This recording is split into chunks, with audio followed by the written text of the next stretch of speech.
here tonight. Thank you to our panelists for being willing to participate in a community discussion. I think it's really important that we talk about this across classes and across diversity here in the city, and really shine a light on this huge problem that's affecting many, many people across, again, classes. It's not just an impoverished problem, it's not just a poor people problem, it's not just a middle class problem. Everybody's struggling to find housing in the city, and what can we do to fix that? So we are going to start with some questions that we prepared for the panelists, but then we'll open it up to public Q&A. The first question I have is for Sarah Jane from the State Organizing Project.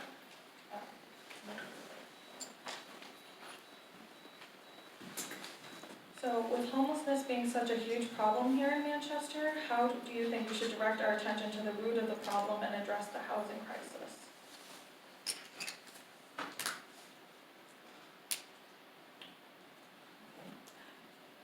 Well, or actually first, I would like to give you all a couple minutes to introduce your orgs. Thank you. Sure. Thanks a lot. I'm Sarah Jane Kanoy, and I'm the director of the Granite State Organizing Project. And the Granite State Organizing Project is the largest faith-based grassroots community organization in New Hampshire. We have chapters in Manchester and Nashua, and members in Concord and Goffstown and throughout the state. Our mission is to unite religious, labor, and community groups to shape the decisions that affect our communities and the quality of life. And guided by our faith and democratic values, we mobilize many voices on issue-oriented actions, strengthening the community, strengthening the state, and strengthening our organizations. Our Manchester chapter in particular has been working on housing for at least 10 years. And we started working on housing conditions issues, so I'm going to address that just a little bit. We started actually addressing conditions issues because the faith congregations involved in our organization were doing a lot of work with immigrants and refugees, and they were finding that people were being placed and were living in housing that would meet Kathy's definition that she just used of a favela, housing that you wouldn't think would be acceptable in the United States of America. And we actually partnered with the American Friends Service Committee. I see Maggie and Martin here from the American Friends Service Committee, and with Mary Sliney from The Way Home to mount a campaign against bed bugs. And I'm actually a bed bug expert, so if there's anything you want to know about bed bugs, just ask.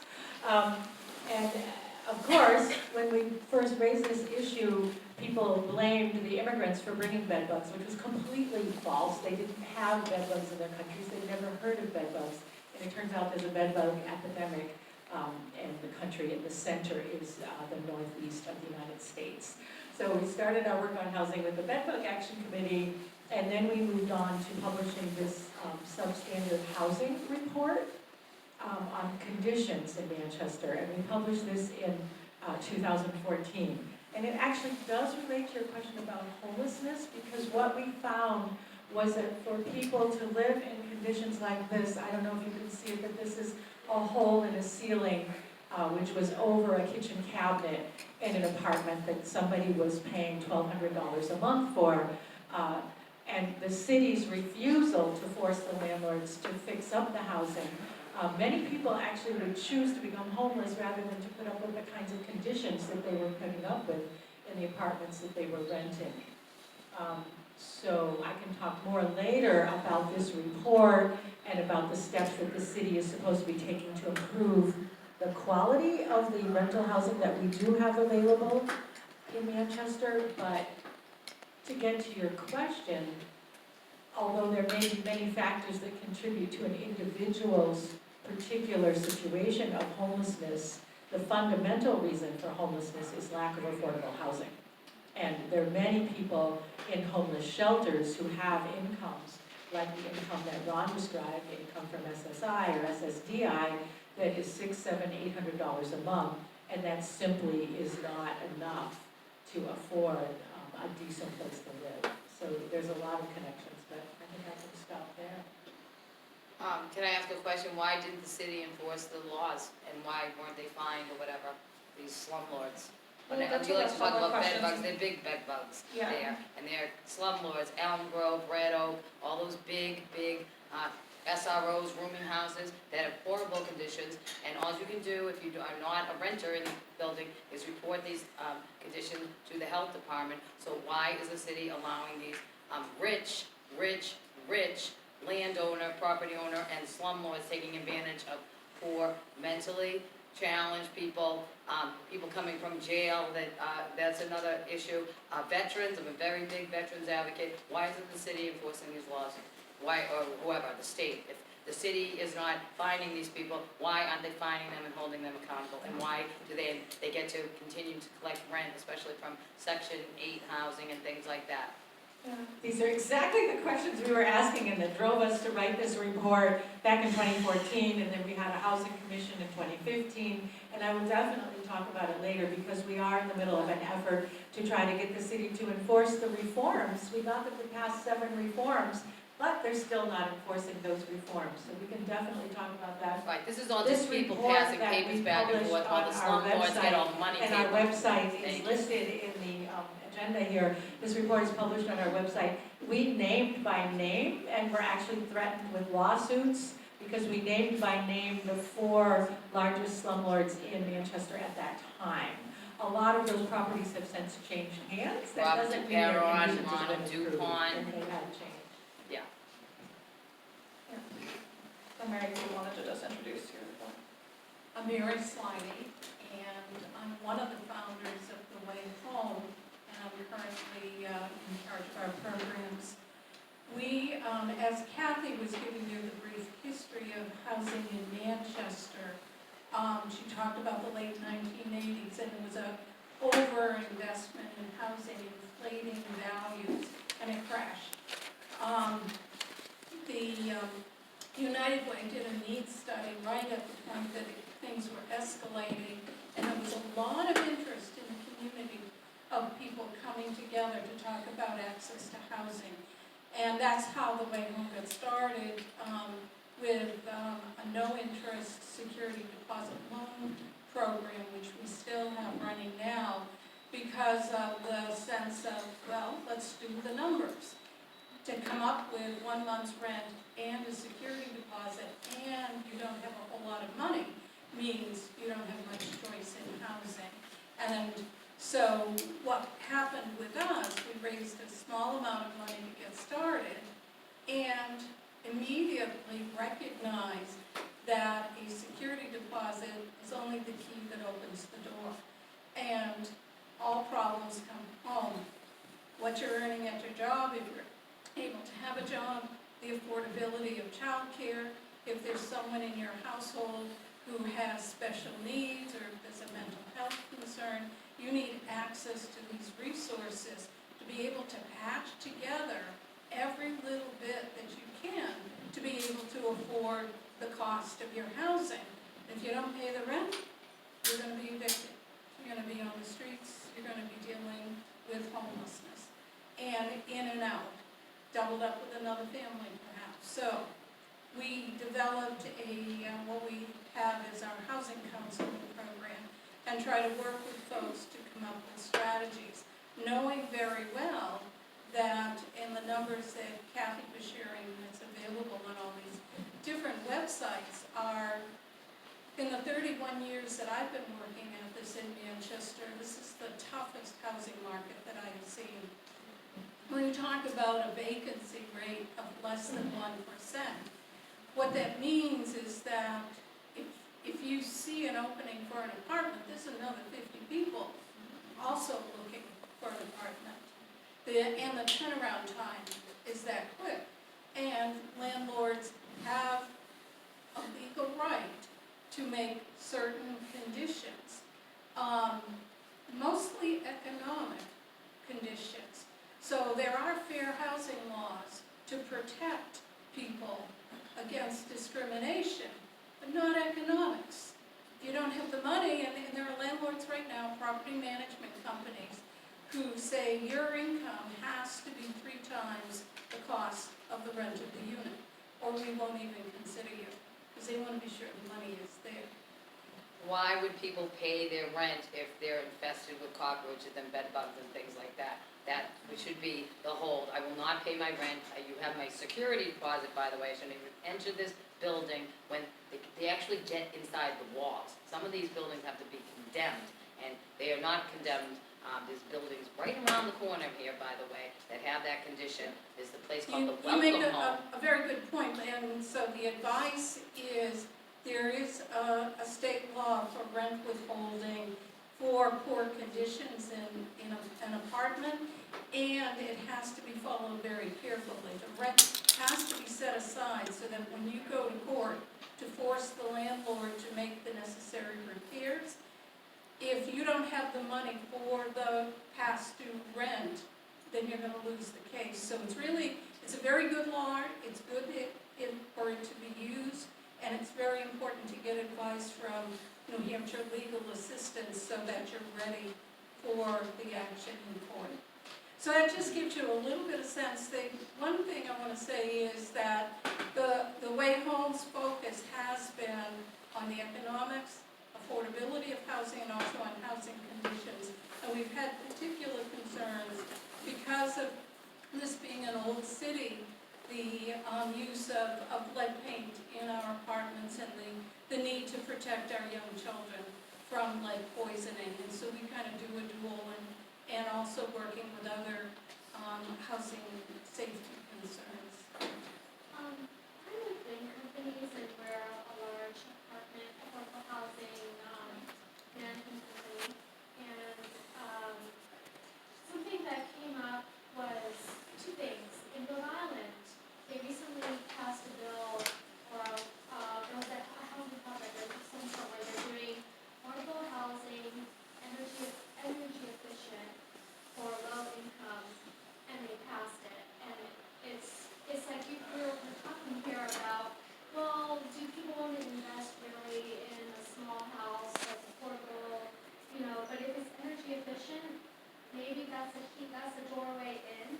And Wynn actually specializes in all kinds, they have a whole energy efficient, they have a whole department, a whole specialist and all this kind of stuff.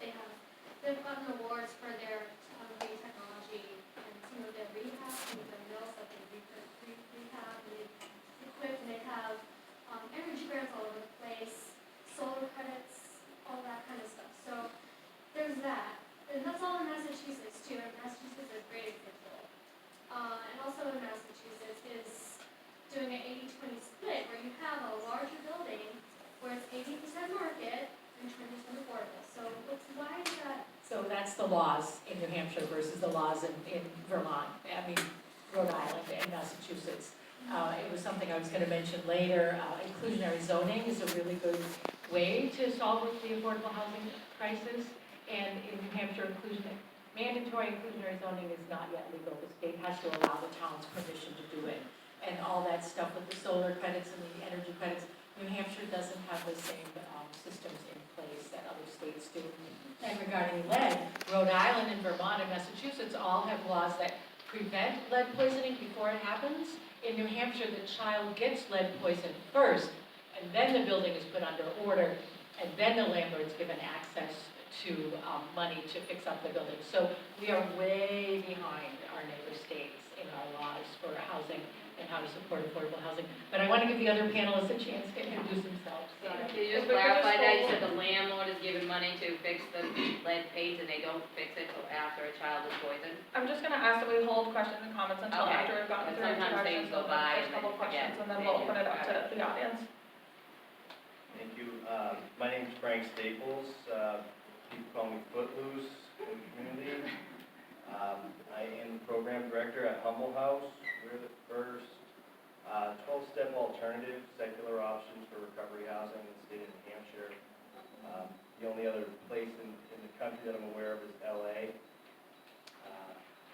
I'm also the local coordinator for Smart Recovery, volunteer a lot at Oakland, New Hampshire, and been homeless myself, spent over a decade in prison, came through the system here in Manchester. I paroled directly to Helping Hands.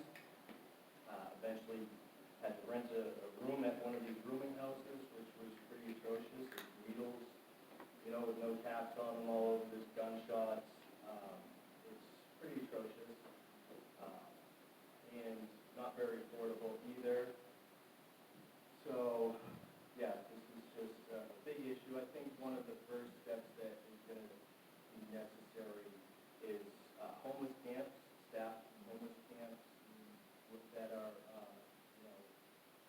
staffed by people of the state that can triage people, who are homeless, and so on and so forth. That's just one idea that I have.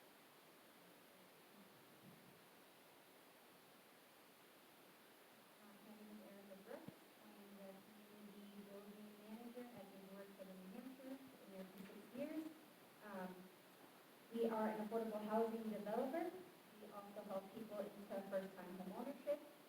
But our big goal, purpose, mission is all around neighborhood revitalization. We know that it is great to have affordable housing. We know we need to have homes if people want their very own place.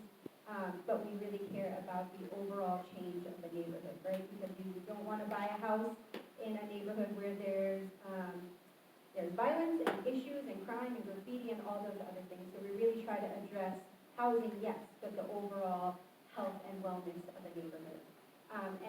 So I'm originally from New York City. I've been in New Hampshire for 8 years.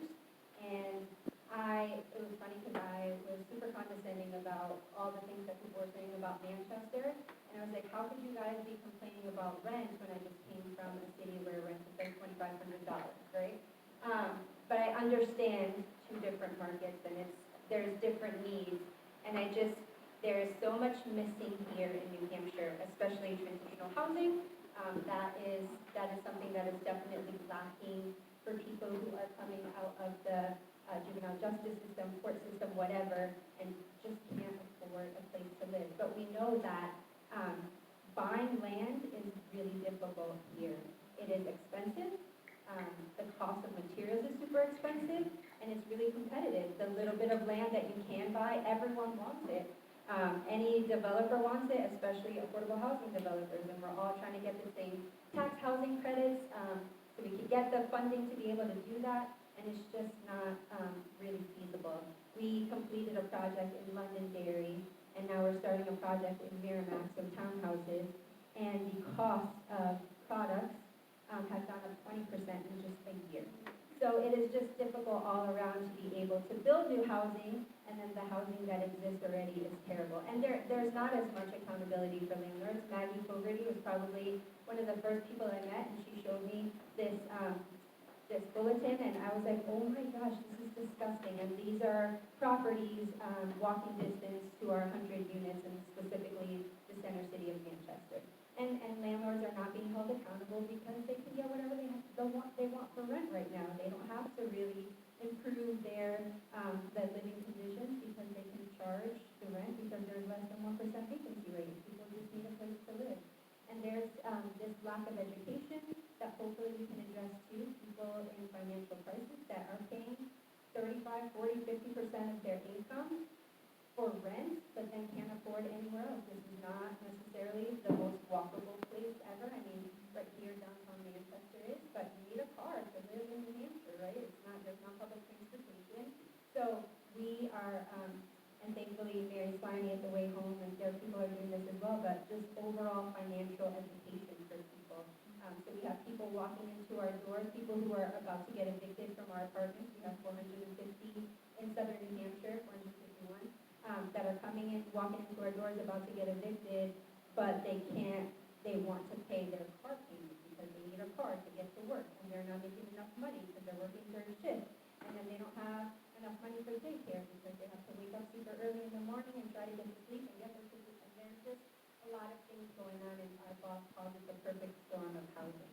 It's just a really difficult time, but I look forward to just even learning more from my colleagues here.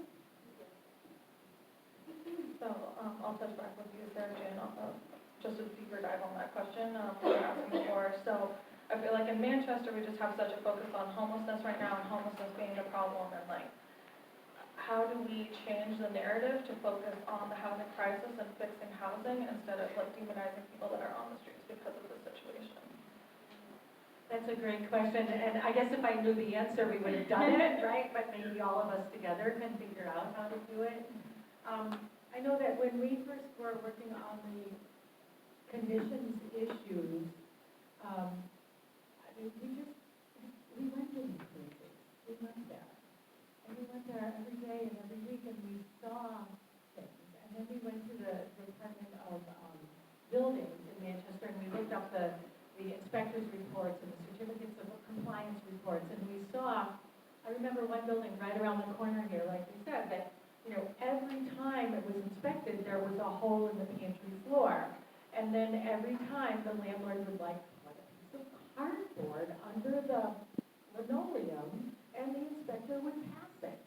And so we would say to the head of the building department, whose name is Leon Lafreniere, he's a very nice guy, but we would say to him, why are your inspectors, you know, passing this?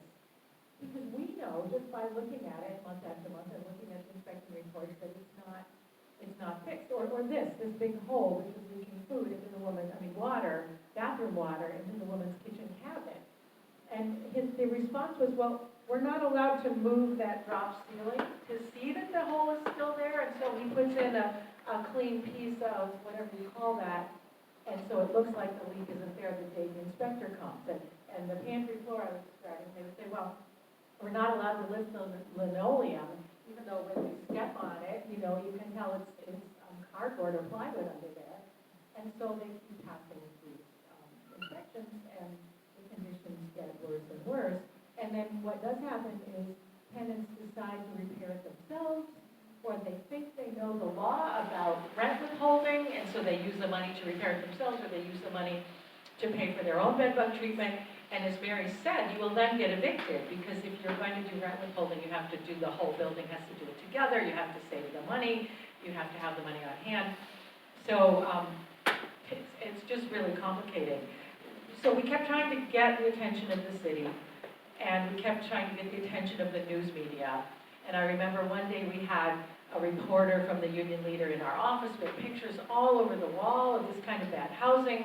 We had documentation from the city files, and the reporter was like, it's not a story unless you can, like, publish a report.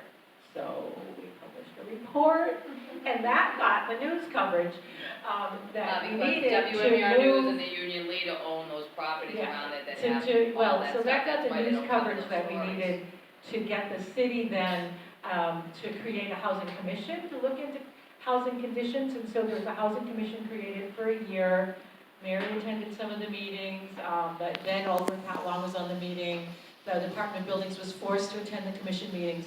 The commission came out with 9 recommendations, 7 of which were passed by the city council. And as far as I know, I just asked Alderman Will Stewart, who's here, to look into it. I asked Pat Long, who just got reelected as alderman, to look into it. As far as I know, the city may be actually implementing 2 of the 7 recommendations that they passed. And so what are the reasons? They would say, the city would say they're understaffed, Oh my is God. one reason that they would say. Another reason they would say is that if we force the landlords to fix up the properties, they'll raise the rent, and then that will further cause the problem of homelessness and rent burden, which is true. I mean, you have to worry about that, because the last thing we want is gentrification as we're trying to make housing livable for people. So I would say it takes a real commitment. The city needs to be committed to making the housing that is available decent, and the city needs to be committed to bringing more affordable housing developers in and just supporting those affordable housing developers in meaningful ways. And the city isn't going to be committed to doing that unless we make them committed to doing that. So we all need to work together to demand policy change and to speak up on these issues. Did that answer what you wanted me to answer at all? Yeah, I think that's a good answer.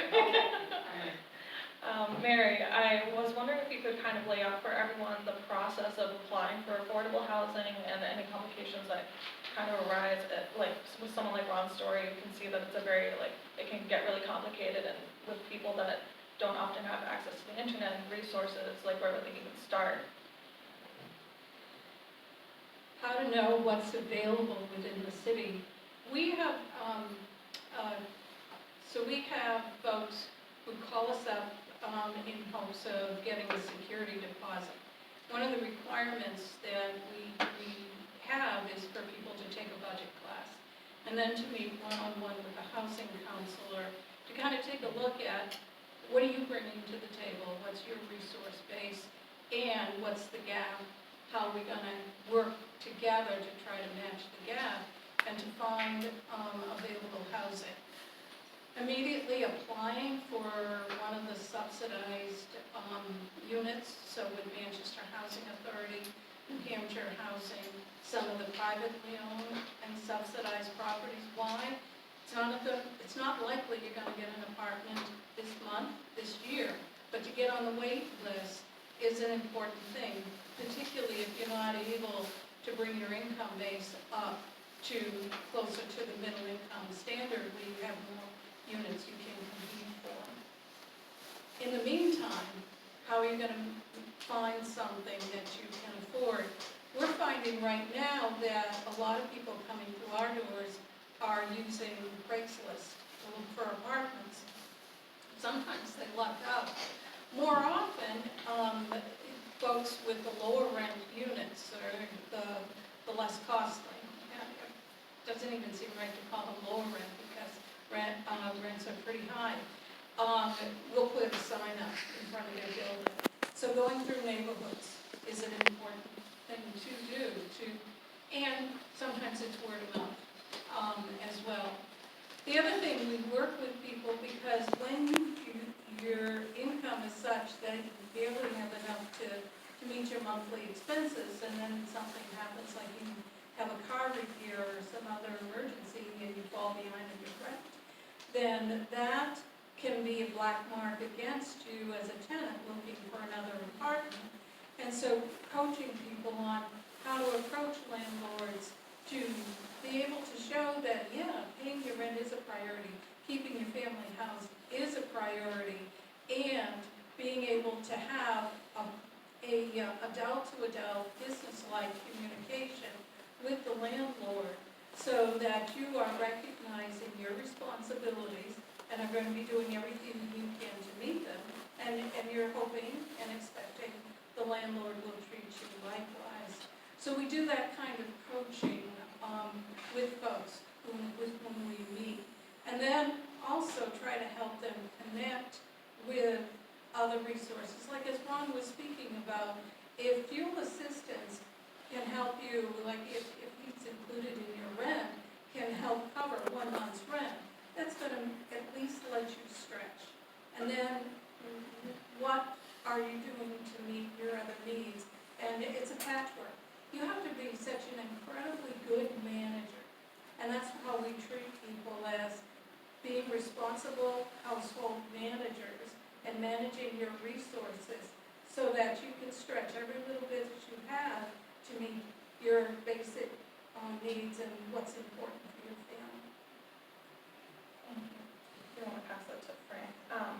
I was going to ask how you think the housing crisis has negatively affected the population that you work with, and if you see the crisis put as like a further strain on social services in the city. Well, yeah, and just to touch on the reason why maybe these houses aren't getting violated or shut down, I mean, if they had to get fixed, nobody would be in there either. It would just make it that much worse until they did get fixed. If the landlords could fix them or were willing to, it would just exacerbate things immensely. But my clients, just the other sober houses in the area, they're all charging, $250, $200, $300, $350, some of them for people to stay there. And I incentivize them. I charge $200, but they get 20%, so $160 as long as they're doing what they have to do. And that's But even what we $160, that's everything, cable and heat and all that. But still, that is a lot for people. Especially, I do get people that are on Social Security or whatever, and that pretty much eats up their whole check. So I do a lot of coaching with them to get them to get a part-time job and maybe try to get off. Like everyone that does collect a check in my house right now also is working now. So there's no way for people to live off of Social Security. It's not possible. So the housing crisis, and are capitalizing on it. They're filling up these houses, and then they have, zero tolerance policy. They're kicking people out for confirming their diagnosis, having a slip up. They don't know how to work with them. They're not staffed in any way. All they have to do is get, a meeting sheet signed. And it's capitalizing on people's misery and bad situations, in my opinion, which is why, we're really trying to do it a little bit differently. And, yeah. Thank you. Erica, since NeighborWorks is a national organization, I was hoping you could kind of share with us if you know of any solutions that are being implemented in other parts of the country that you think could apply here in Manchester, if there have been other successes in other states or cities. Yeah, so we get together, there's 250 NeighborWorks America organizations across the country.